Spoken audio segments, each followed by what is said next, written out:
hi, good morning. Hey, welcome to my shop. So, what am I going to do with this radio next? Thanks for all the ideas. Wow, there's a huge number of different ideas floating around out there in all of your heads about what should be done next. So, what I think I'm going to do next, I'm going to go after the hum. Try to understand why this guy is humming. And I think today I'm going to focus on the audio output side of the radio and just go through that as best I can, see if I can determine if the hum is originating in the audio circuits or if it's coming from earlier in the radio. Some of you are suggesting, well, it's just endless suggestions there. I really don't want to run them all down, but some of you are suggesting that these capacitors could be bad. The electrolytic ones I put in here, you know what, chances are so small on that, I'm going to ignore it for now. So let's just, first thing I'm going to do though, because a number of you have suggested that this power cord could be part of the problem here. Now, this power cord is leaping out at you. When you've been watching my videos, you've been seeing this crazy white thing here. What is going on? Oh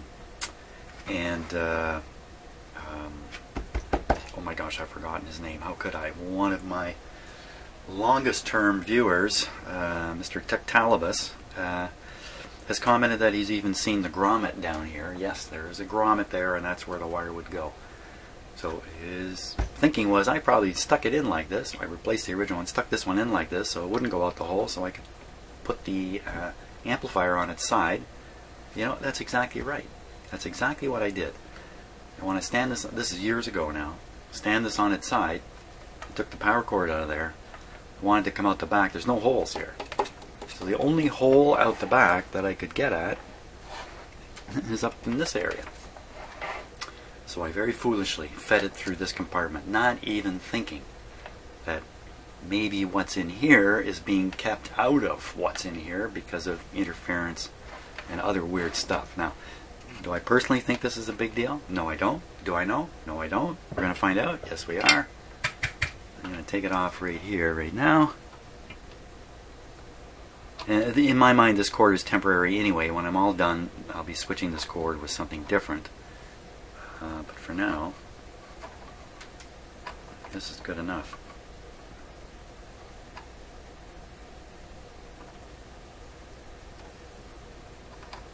Come on.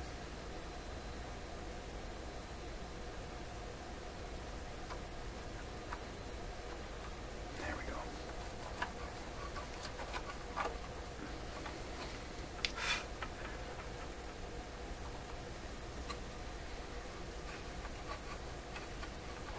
Now, should I operate the radio? Yeah, I'm going to operate it right after this anyway. There we go. Yeah, you know, in retrospect, now that it's been pointed out to me that this cord might be a problem, it's obvious. Like a lot of things, it's obvious once you know. So I'm just going to leave it laying out of the radio here. I'm not going to feed it through a hole or something like that, or I'll be back to having the same problem with it. With the original problem, which is I can't stand this up on its end.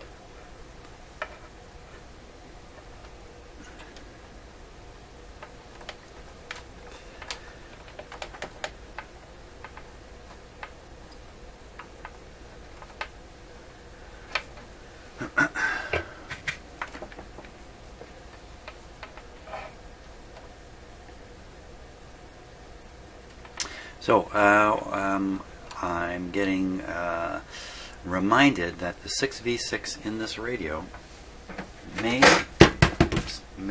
still be gassy based on observations of how it tested. I've got the original, pretty sure. I'm not so sure anymore. I think I have the original 6V6 back in the radio after doing all that testing.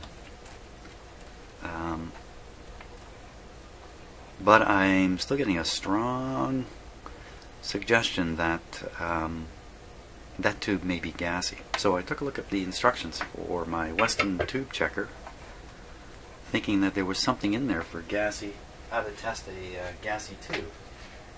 I couldn't find anything in the instructions, but I'm sure I have read somewhere that you can test for a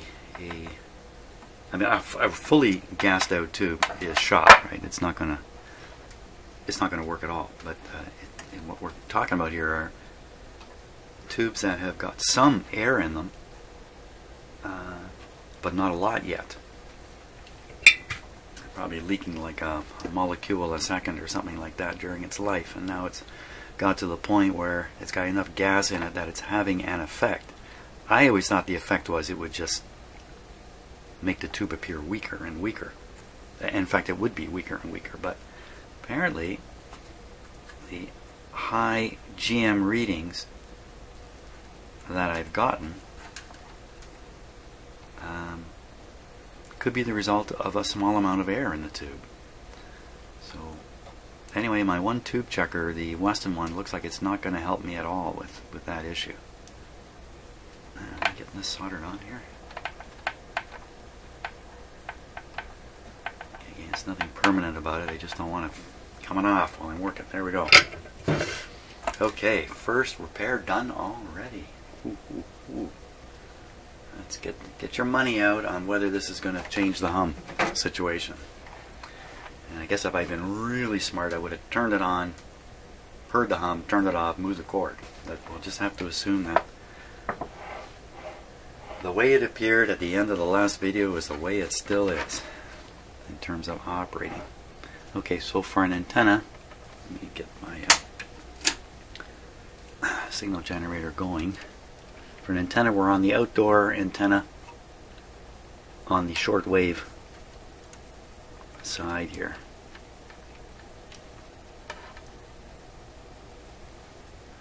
Okay, and this is the signal generator. It's just hanging open. It's not really doing anything.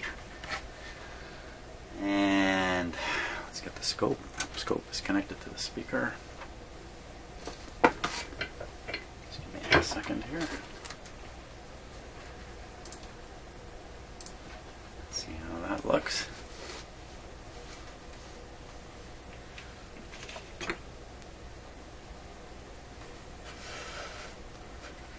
Okay, I think we're just about ready here. In fact, you know what? I'll flip the scope onto the screen here. If you just bear with me for a moment. You can run to your refrigerator. No, don't do that. I'm done. Okay. Here we are. So we're ready to go. Switch is off, volume's down, going down my checklist. My radio is turned to the AM band, no antenna on the AM input. We're all set here. Let's just dim bulb it initially. Here we go. Okay, no problem. She's on full. Volume turned right down.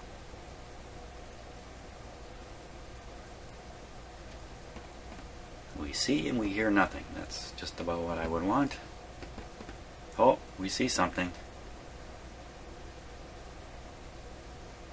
You know, I see that, but I sure don't hear it at all. Now, that hum is coming. What are the chances that when I put this cord on, I reverse the leads and this is having some kind of effect in here? This cord is basically plugged into an isolation transformer. There's no grounded side coming to it. Turn it up, Jim.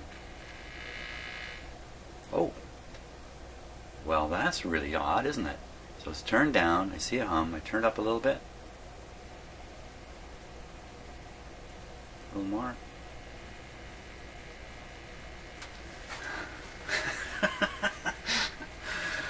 He laughs. He laughs because it's a stress laugh.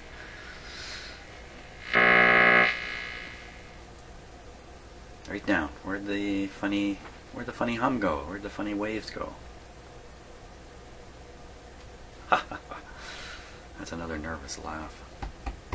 What's happening, man? What's happening? Everything is weird. Okay. Not to panic.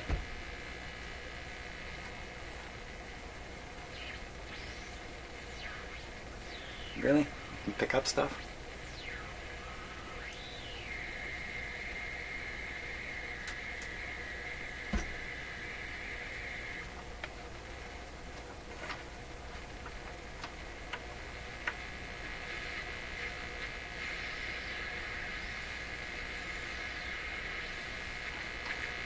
There's no antenna on here. It shouldn't pick up anything. Now that noise we're hearing, that could be a blasting interference signal in the shop here that this radio really loves. That's where that could be coming from. Especially since I can kind of tune it away. I don't know.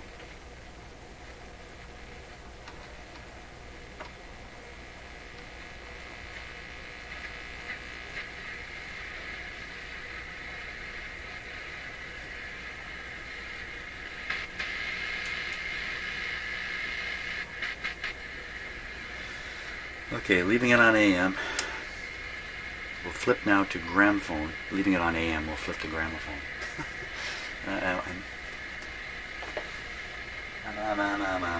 Quick, man, we gotta do some coffee here. Like a big slurp of coffee. Okay, over to gramophone. Big pop on the way. Here we are at gramophone.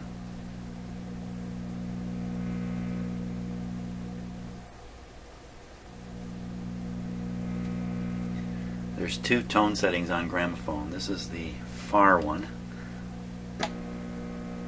This one, it sounds like it's just allowing a little more treble through. If I can call that treble. What a weird wave shape. And a weirder one. So, we're hearing it. The radio is not involved anymore. Supposedly, if everything is working properly in this radio, I basically have separated the radio part from the audio part. So this is completely sourced in the audio section.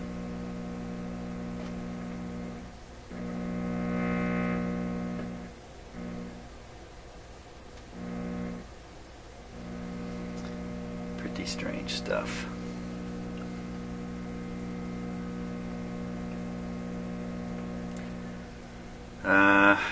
I'm really going slow here because I'm really not quite sure what to do next. And if I pull the tube out ahead of the output tube.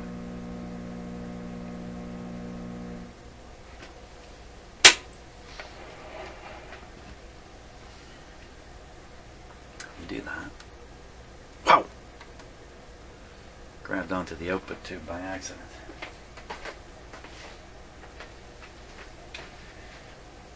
Okay.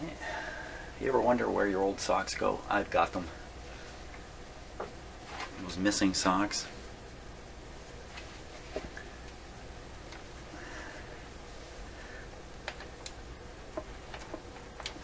Come on out. 6SQ7. Okay, so now there's no audio input into the output tube with this tube out. That should be the case anyway. Away we go.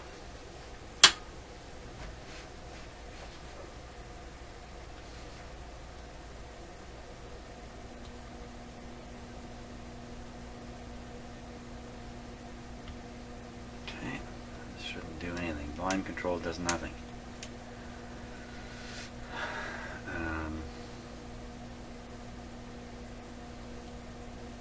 So there's a slight hum there, and it's a weird shape. A weird shaped slight hum. Change the rectifier tube. I changed the 6K8. I think I have the original output tube in there. The one that is thought to possibly be gassy. See if I can beat this to death. Let me get another 6V6 out here. That tested good. So a good testing 6V6 would be number 7. Just looking at my notes here from previous stuff.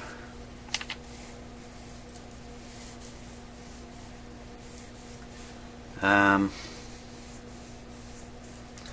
7. Did I number 7? Yes, I did. Okay, so here's number 7. We're going to switch the output tube. I will not burn my hand on it.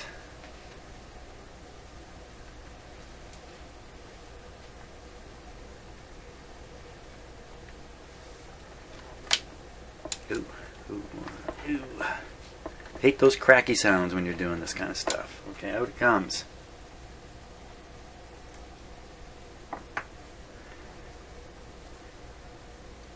Okay, I'll put this guy in.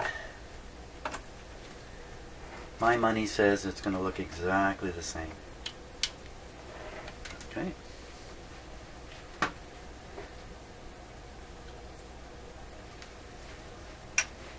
We're all set. Power on.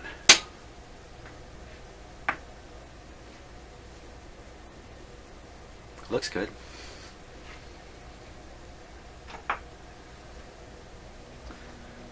There it comes, and I would say it looks exactly the same.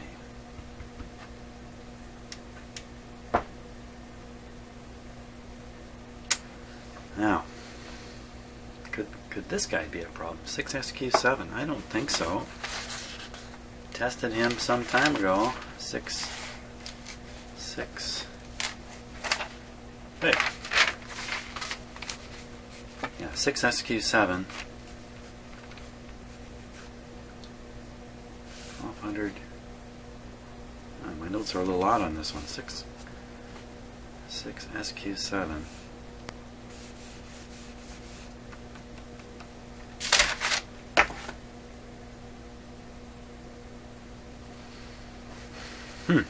Yeah, I have to get out and test all these tubes again. Oh my gosh, come on, really? Or just pop in a different one. How's this going to help? The hum is sitting there right now. The hum is there. It's just not pronounced. With this tube in place, that same kind of problem can literally be amplified through this tube, with the tube not being the cause at all. Where's a hum like that coming from? That is the question, isn't it? Okay, so I'm going to put this. So, if during the tube testing I had figured out that this was a bad tube, I would have marked it as such. Oh my gosh, I didn't mark anything here.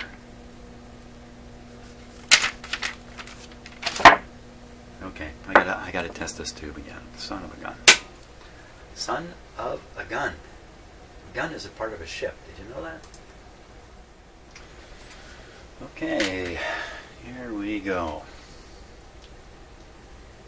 See if I can just get the lighting a wee bit better.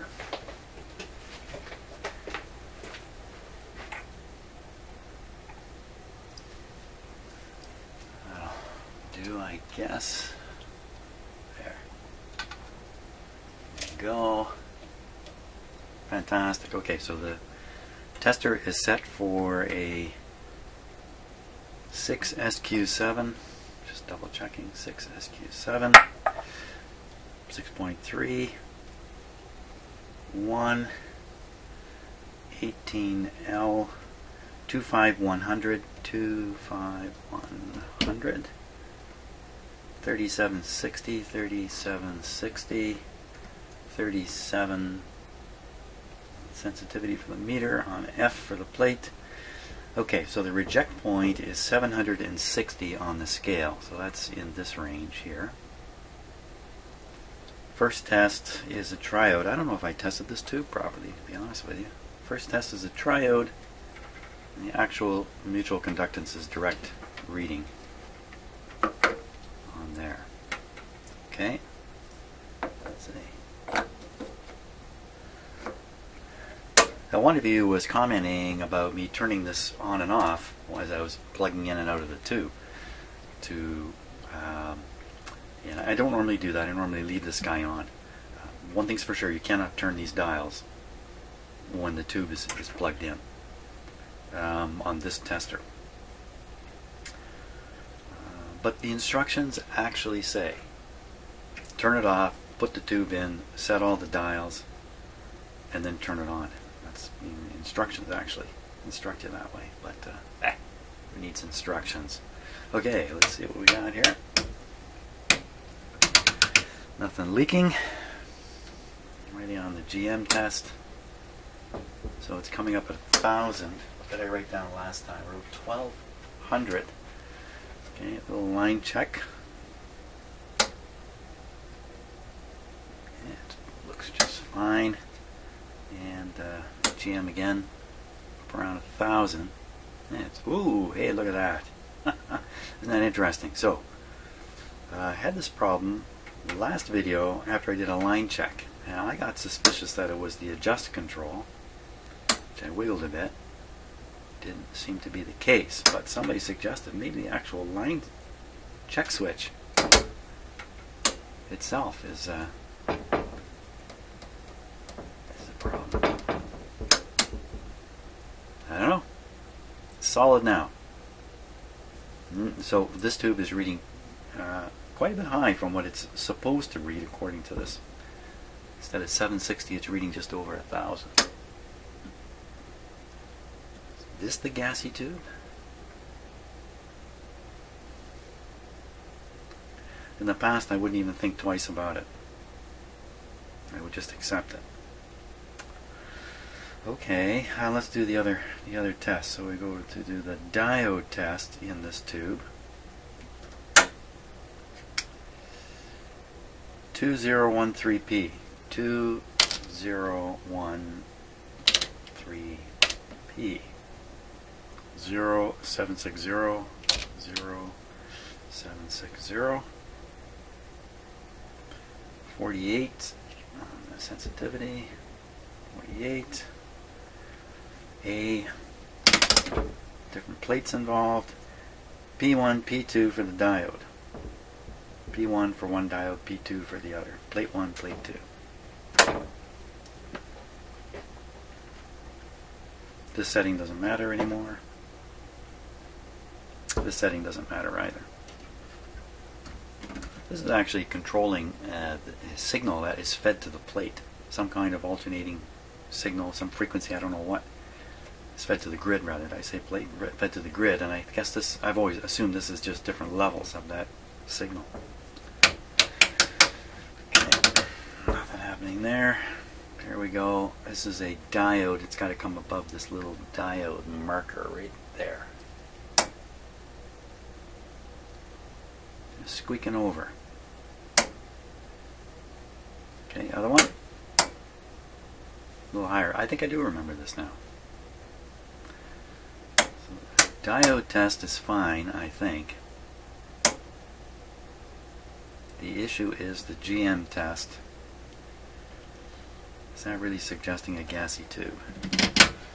Well, I'm going to have to get a replacement to experiment with here. So I'm off to get my tubes. Well, it looks like I have a few of them. Anyway, here we are. So these all should be SQ7 tubes, either 6 SQ7 or 12 SQ7. And it's a 6. So I think I got enough here. I can probably find a good one in here somewhere. There's another 6. Another 6. There's a 12. 12. I think you get the picture. I got 3 already. 6. 12. I got 4 of them there now. 12. I should go through this entire batch once I get this. You know what? I think I'm going to do that. I think I'm going to, for the sake of what I'm doing right now, I'm going to find a good 6SQ7, one that tests right around where it's supposed to test, 760 I think it was, and put that in the radio and see what happens. All the rest of these, topic of another video, because wow, that's a lot of tube testing. Muchacho tube testing. So yeah, I got a few of these, don't I? Okay, did not go out of my way to collect those tubes, by the way. That's just, life has brought them to me. Okay, now, so I have a bunch of 6. Well, let's just start trying them here. Pop this guy out. Now this is the radio 1. I'm going to stick it back in the radio. Just to avoid confusion. Okay, now we'll start with any old one. 6SQ7. We're on the diode setting right now. You know what? I'm going to switch. I'm going to switch it back to the...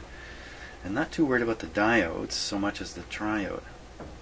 Let's switch it back. So it's 1, 18L, 25100, 25100, 3760, 3760, 37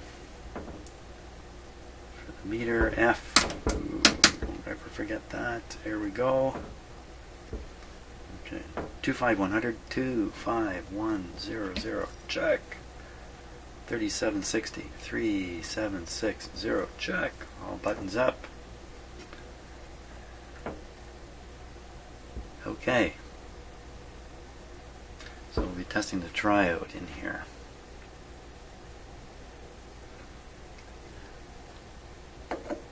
Okay, we're heading down the runway. Down the runway, picking up speed. Co-pilot's getting nervous because he knows who's piloting. V1. Rotate. Okay. V2, no coming back. Ooh, that's not too impressive, is it?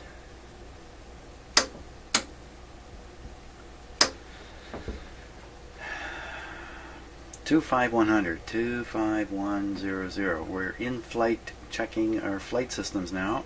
3760. We just took off, which means we're close to the ground. Most airplane accidents happen very close to the ground. 37. I know, everything's set correctly. That is the reading. Well, we're not going to try with this one. We should try, shouldn't we? Should put some bad ones in there. Go over there, bad tube. We should put bad tubes into radios just to find out what happens. As long as there's no short. Okay, how about you? Probably not wise to pull tubes out of your equipment while you're flying in the air. It's probably not wise to fly on an airplane that has tubes in its equipment. That's what I would say. Okay, GM. There we are. Okay, so that's a little less than 1,000. What's going up? It's going into the same range as the one that's in the radio. Now, if we find 2 or 3 that do that, well, don't put it there. Put it here. Bad. Good. If I find a bunch of these that all come up to the same reading, then I will say that is the correct reading. 760 is not correct. Okay. I think I've mentioned it before. I like this television show. It's a Canadian produced show called Mayday. And it's about airline accidents that have happened through history and the investigations that follow. And it's an hour-long show. It's really well produced. I really enjoy it. Okay, so I recommend you try to watch it. It's Canadian TV. If you're Canadian, you can watch it on Canadian TV, obviously. But if you're not, I think you can get some episodes off the internet, I think. So, Mayday. That's the show. Mayday. Another really weak one. Okay, go over here with your brother. You know what? They probably spent their life partying too hard. Now they're paying for it. Look at the two of them there, all by themselves. Yeah, they're probably going in the garbage can shortly. I'm sorry to say that.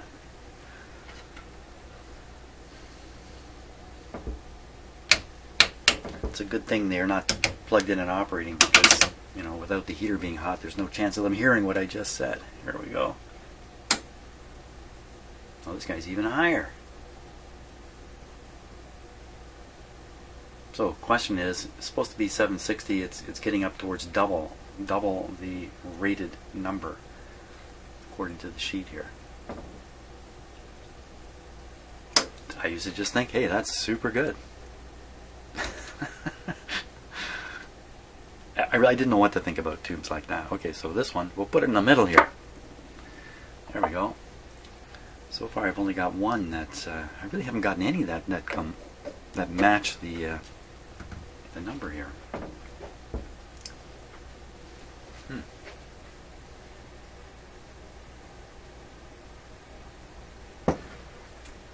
And it's also very, very true that what kind of circuit these tubes go into has a lot to do with whether they are going to be suitable for that. Like, you could have a tube that would work well in an ordinary AM radio, but it's not going to work well in a shortwave radio because of the higher frequencies, like an RF tube. So there is no certainty in this world. Look at this guy. It's quite interesting. A lot of these are testing very weak. Quick, I gotta go back to the bucket here. Haven't found any that kind of meet my desires. Okay, resoled 12 on top there. 12. Yeah, it's an SK. Okay, so maybe there's some SK7s in here. 6 SQ. 12. 12. 12. I think you know what tube I'm never going to run out of. 12. Spent an hour on the telephone yesterday with a woman with a box of 150 tubes, wanting to know if I wanted them or not. 6 SQ. Okay, I got 2 more. Let's try 2 more.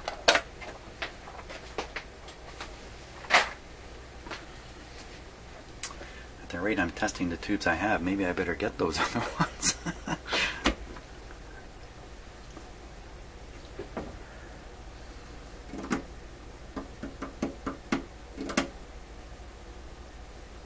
Okay. Not a short. Oh, here it comes, just warming up.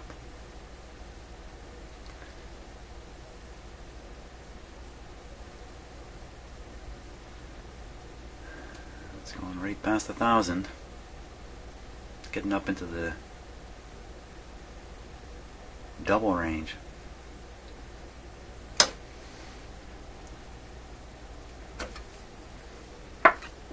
It's like the best one I've tested so far is the one that's in the radio. Or is it? I think the short test can be done right away. Don't know. Well, actual recommendation in the manual issue. You go like that. You whack the tube. You know, short circuits often come from loose elements inside the tube. They bent, overheated, warped, fell. I don't know, whatever. So tapping the tube can shake those parts and generate the short. There it is. Look at that. This is also a little higher.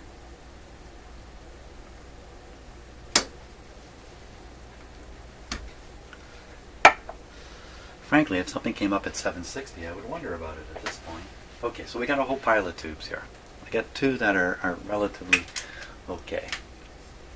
I got the bad guys. These guys are definitely bad. I got the guys that the GM is really high, double the rating on the machine. And then I got 2 here, really not much different than the one that's in the radio. Don't think I'm getting anywhere here. So we're gonna try one of these tubes.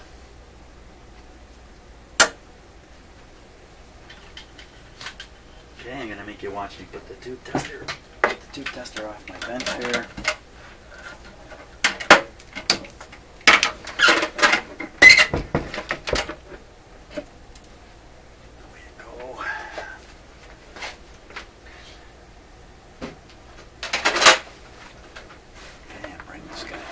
here.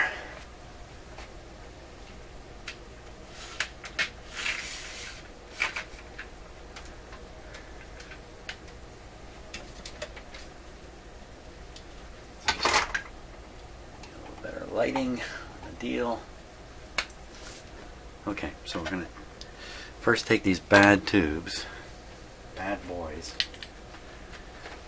I guess there's just really no reason for me to hang on to them. These ones, I don't think these are necessarily bad. I'll take one of these, take out the original, we'll put the original where the bad guys were. Try and remember that now, Jim.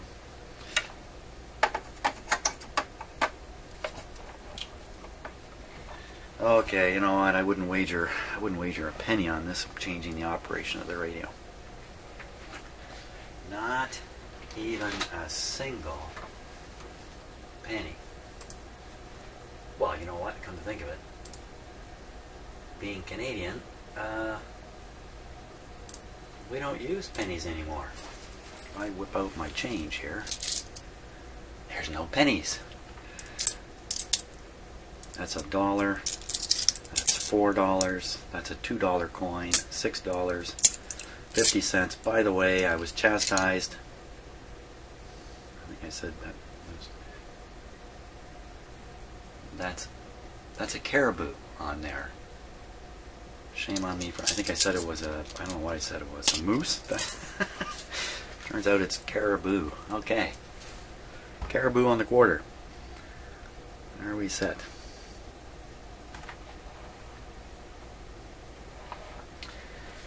Yes, we are. I've done nothing but. Okay, so we're on gramophone. Yes, we are on the first setting of gramophone. Leave it right there. Put on the power. Okay, go on with the dim lights just to be sure. Everything looks normal. Everything looks normally abnormal.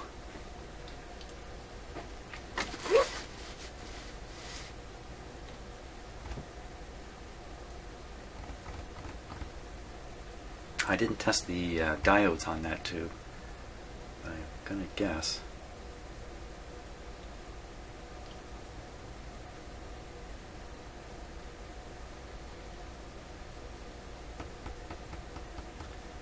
That's on the speaker. The speaker leads, that signal we're looking at on the scope there. I don't hear a darn thing. And you don't either.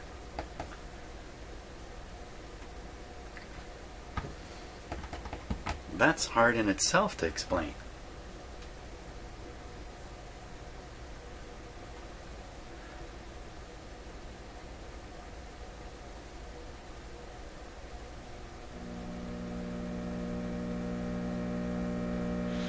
I'd say that's exactly the same deal. See the flat bottom here? Looks like something being cut right off. In fact, is that the zero line? No, it's just a little bit below the zero line. Maybe not, I don't know. It's definitely a very strange shape there. So, changing the tube, no difference on the hum. Okay, so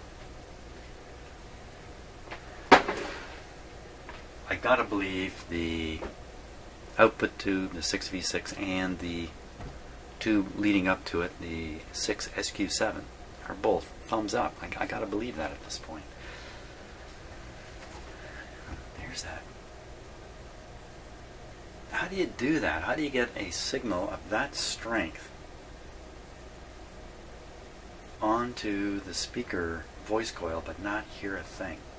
What is that? Is that frequency some crazy low frequency? Isn't that just 60 cycles? Let's see. I'll make my scope trigger on 60 cycles here. Try my best anyway. Blinded by the light here. Line trigger.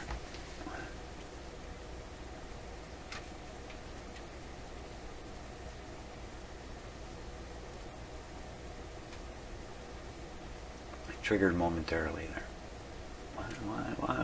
Why won't you trigger better?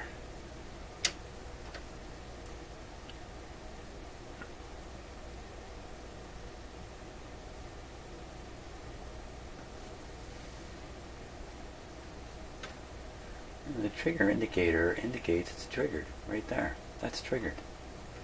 See the little trigger light come on? It doesn't look triggered. Let me slow this guy down. Oh, it's a lovely sine wave. It's a beauty. But if that's triggering at 60 cycles, then that sine wave is not 60 cycles.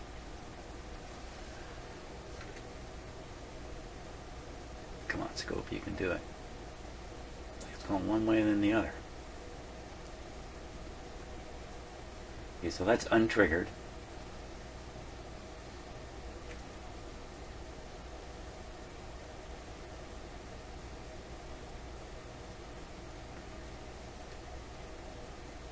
And then there it is triggered.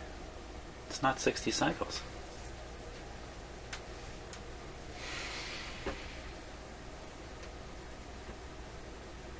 I get a beautiful sine wave like this coming out of this radio. Meanwhile, in other places, it's this horrid, wretched looking thing.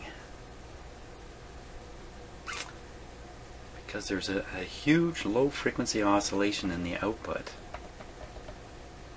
Too low for the speaker to reproduce. And that same signal is blasting itself backwards into the radio, finding ways to get messed up, twisted into that weird shape we're looking at. That's a great story, Jim. Turn up the volume here. I don't think the story holds much weight. Now this is probably 60 cycle hum here. See, look, it's frozen. It's not drifting on the scope because it's triggered. This other guy from the This guy is something else. This guy has got to be an oscillation of a very low frequency. I suppose if I took some time I could calculate how low the frequency is, but better yet, it's easier to do this. Okay, I can't really freeze it, but let's see, one width is about that. 1, 2, 3, 4, 5. About 6 divisions. About the 6 divisions. The other hum is basically 1 division. So that makes that other frequency like 10 hertz. Notice too that when I turn the volume down, well, maybe this is hard for you to perceive, but I'll turn the volume down hard enough you'll hear it clunk at the end of its run, and then watch the oscillation builds up after that. Here we go. It doesn't appear immediately. So those of you, and some of you have suggested there's an oscillation in the output. I believe the suggestion is the oscillation in the output, which I think we're looking at now, is coming from a gassy 6V6. I don't believe it.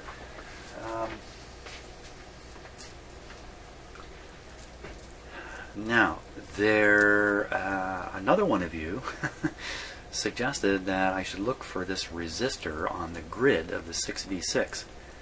That resistor's job is to stop tube oscillations. Now, I always think of tube oscillations or oscillation problems as happening at frequencies well above the intended oscillating frequency. I don't think of them as being below normally. And frankly, I don't think I've ever found something like this before.